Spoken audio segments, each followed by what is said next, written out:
Hello, today we're doing some beginning deduction. As you can see, we're going to talk about a number of topics here. Under deductive validity, we're going to be talking about modus ponens, modus tollens, the hypothetical syllogism, and the disjunctive syllogism. And then we're going to be talking about two common deductive fallacies. The first is affirming the consequent, and the second is denying the antecedent. Modus ponens. So first, some terminology. This horseshoe here, that means if then. The blanks are if A, then B. So if Tracy is a surgeon, then she went to school. So that's a if they, then B type statement. It would be symbolized as A horseshoe B. And as you can see, I just color-coded everything here to make it a little bit easier. Plus, I labeled things A and B. These three dots, they just mean therefore. So, modus ponens is pretty straightforward. It's just a straight if-then conditional statement. Then you meet the condition, so the conclusion is true. If Stacy is a surgeon, then she went to school. She is a surgeon, therefore she went to school. If A then B, A is true, therefore B must be true.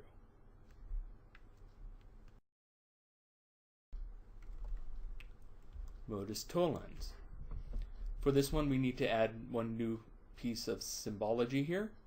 This tilde, it means not. Again, I labeled the A and the B, and I labeled not B separately here. So the symbology is if A then B, not B, therefore we know not A. And again, this is deductively valid. So here's just filling in the blanks. But what's important to remember, since these are deductively valid forms, anything we put into these blanks, it doesn't matter what it is that we put into these blanks, is going to be valid. You know, instead of surgeon, we can have a nonsense word here. We can have a word you don't recognize. It doesn't matter, since validity in deduction's all about form. So, if Tracy is a surgeon, then she went to school. Tracy did not go to school, therefore we know she's not a surgeon. Since if she is a surgeon, she must have went to school, and we know that she didn't go to school, we know that she's not a surgeon. If A then B, not B, therefore not A.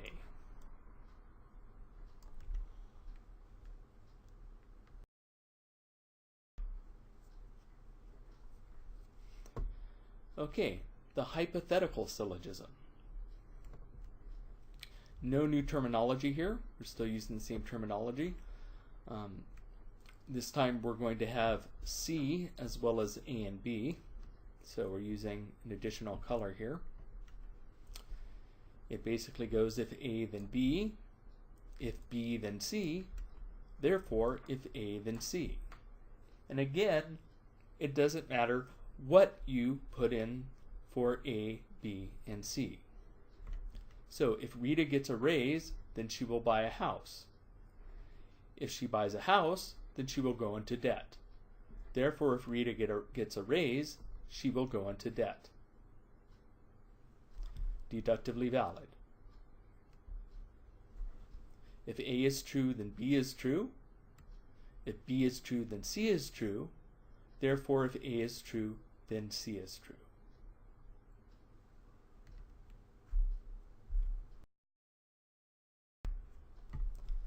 A disjunctive syllogism. Here we have one new piece of symbology. The little wedge there, that means or. We're back to just A and B here. The form is the form is A or B, not A, therefore B. John always has coffee or has wine with dinner. John didn't have coffee with dinner, therefore John had wine with dinner.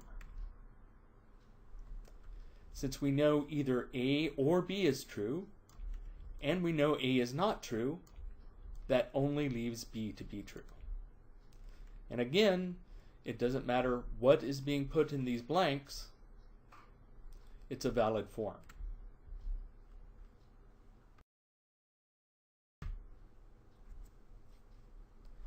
Okay, so here's the idea of a thesis. A thesis in deductive logic, or actually in logic in general, is when you string together several of these into a larger conclusion. So in other words, you use premises to reach a conclusion, and then you use that conclusion as a premises in another argument to reach a further conclusion. So here we have a hypothetical syllogism. Here we have a disjunctive syllogism. And here we use both those as premises to reach another conclusion. And again, it's all about form here since we're doing deduction. So it doesn't matter what fits in here, but I fit in some text here that makes sense. Anybody that is taller than Bill is taller than Heidi, and anybody who is taller than Heidi is taller than Mark. That is the A horseshoe B. Therefore, anybody who is taller than Bill is taller than Mark. A horseshoe C. And that gives us this conclusion here. Now we're on to this part. Jackie is either taller than Bill or she is taller than Steve. But she is not taller than Steve. So A or D, but not D. Therefore, we know she's taller than Bill. Therefore, we know A.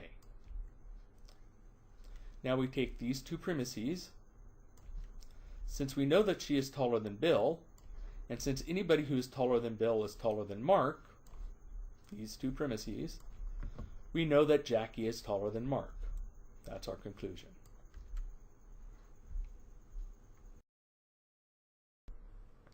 Now for two common deductive fallacies, affirming the consequent and denying the antecedent. Affirming the consequent. Here's an example.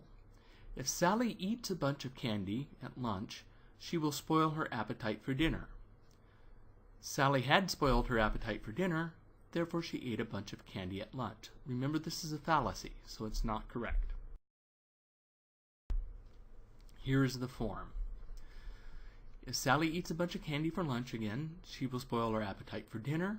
She had spoiled her appetite for dinner, therefore she ate a bunch of candy at lunch. If A then B, B is true, therefore A is true. And remember, this is a fallacy. This isn't correct. In an if-then statement, if A then B, right, A then B, the antecedent is the A part, and the consequent is the B part. So affirming the consequent is saying that the B part is true. So the fallacy is to say, if A is true, then B is true, therefore we know that A is true. And if you look at this, you can figure it out. She might have spoiled her appetite in another way. Maybe she ate a bunch of, pizza for lunch. Maybe she ate a whole large pizza.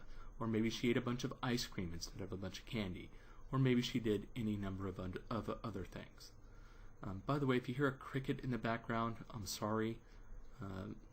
We get a bunch of them in the house at this time of year. There doesn't seem to be anything I can do about it.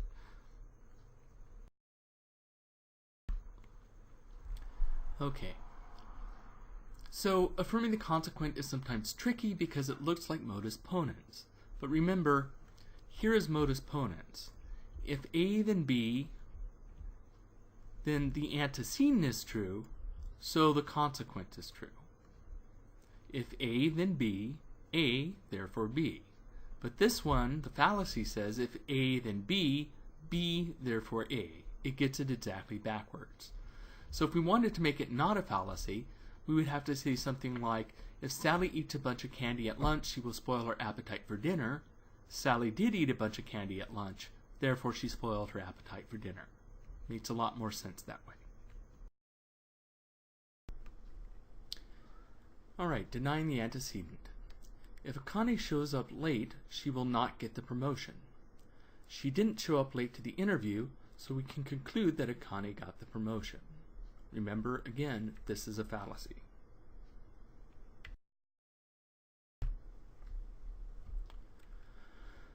So, denying the antecedent. Remember, this part is the antecedent of the if-then, and this part's the conclusion. So it's called denying the antecedent because it denies that the antecedent is true. So again, if Akane shows up late, she will not get the promotion. She didn't show up late to the interview, so we can conclude that she got the promotion. But all this says is that if she shows up late, she won't get the promotion. It doesn't guarantee that she will get the promotion if she shows up on time. It says, if A, then B. And B is not getting the promotion.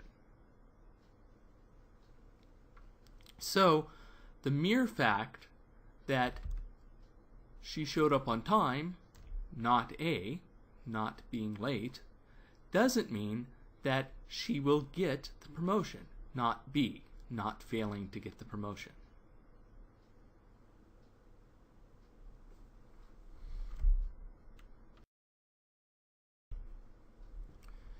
And again, the reason it can be tricky is because it looks like another form. It looks a bit like modus tollens. So here is the non-fallacious one, modus tollens. If A, then B, not B. So this is denying the consequent, not denying the antecedent. So affirming the consequent is a fallacy. Denying the consequent isn't. So this denies the consequent and then denies the antecedent. That's modus tollens, that's okay. So to correct it, we would say, if Akane shows up late, she will not get the promotion. She did get the promotion, not B. Therefore, we can conclude that she didn't show up late to the interview. Because if she did show up late, we know that she would not get the promotion.